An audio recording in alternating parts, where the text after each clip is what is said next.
हमारा देश बहुत से धार्मिक स्थल, चमत्कारों एवं वरदानों के लिए प्रसिद्ध है। उन्हीं में से एक है राजस्थान का प्रसिद्ध खाटू श्याम मंदिर।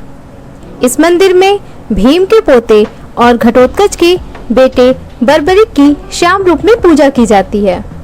कहा जाता है कि जो भी इस मंदिर में जाता है उन्हें बाबा का नित नया रूप देखने को मिलता है।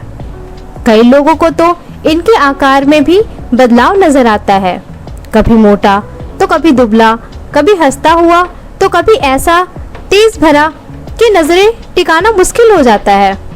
मान्यता है कि इस बालक में बचपन से ही वीर और महान योद्धा के गुण थे। इन्होंने भगवान शिव को प्रसन्न कर उनसे 3 अभेद बाण प्राप्त किए थे, जिसके कारण इन्हें 3 बाणधारी भी कहा जाता है। स्वयं अग्निदेव ने इनसे प्रसन्न होकर ऐसा धनुष प्रदान किया था जिससे वह 3 लोकों में विजय प्राप्त करने का सामर्थ्य रखते थे। महाभारत के युद्ध की शुरुआत में बर्बरिक ने अपनी माता के समक्ष इस युद्ध में जाने की इच्छा प्रकट की। उन्होंने माता से पूछा, मैं इस युद्ध में किसका साथ दूं? माता ने सोचा, कौरवों के साथ उनकी विशाल सेना, स्वयं भीष्म पितामह, गुरु द्रोण, कृपाचार्य, अंगराज, कर्ण जैसे महारथी हैं। इनके सामने पांडव अवश्य ही हार जाएंगे। ऐसा सोच वो बर्बरिक से बोली, जो हार रहा हो तुम उसी का सहारा बनो। बालक बर्बरिक ने माता को वचन दिया कि वह ऐसा ही करेंगे। अब वो अपने नीले घोड़े पर सवार हो युद्ध भूमि की ओर निकल पड़े। अंतर्यामी, सर्वव्यापी भगवान श्री कृष्ण युद्ध का अंत जानते थे, इसलिए उन्होंने सोचा कि अगर कौरवों को हारता देखकर बर्बरिक कौरवों का साथ देने लगा तो पांडवों की हार तय है।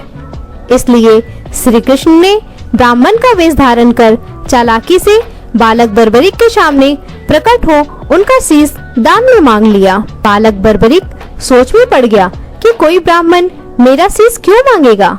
यह सोच उन्होंने ब्राह्मण से उनके असली रूप के दर्शन की इच्छा व्यक्त की।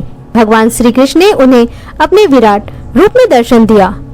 बर्बरिक ने भगवान श्री कृष्ण से संपूर्ण युद्ध देखने की इच्छा प्रकट की। भगवान बोले, तथास्तु।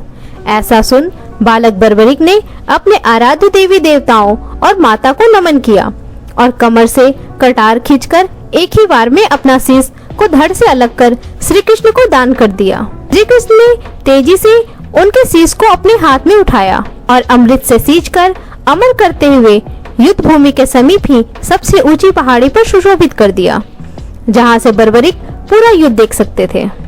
बर्बरिक मौन हो महाभारत का युद्ध देखते रहे।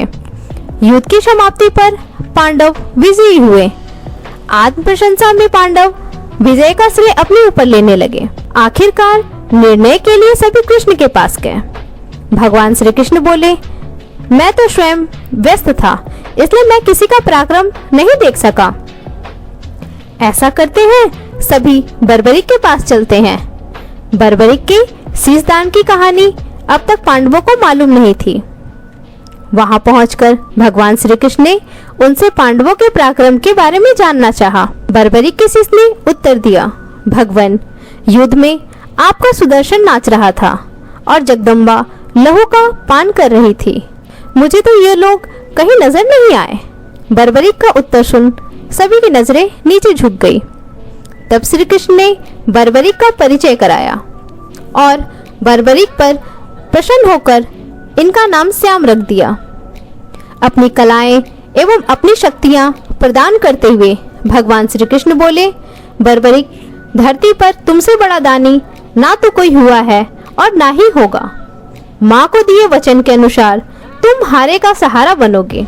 कल्याण की भावना से जो लोग तुम्हारे दरबार में तुमसे जो भी मांगेंगे उन्हें मिलेगा।